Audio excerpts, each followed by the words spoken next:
So, this is my new boat.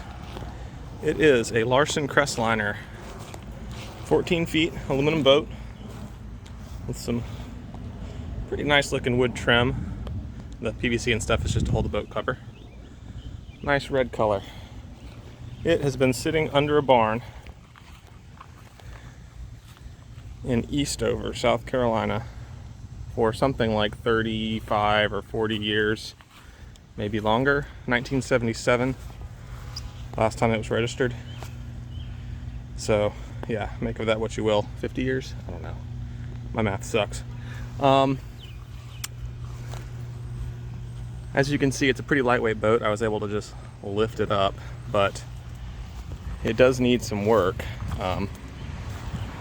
Currently, I'm just trying to get some of the grime out, and I'm going to take it to a car wash and hopefully not get yelled at because it won't be so dirty.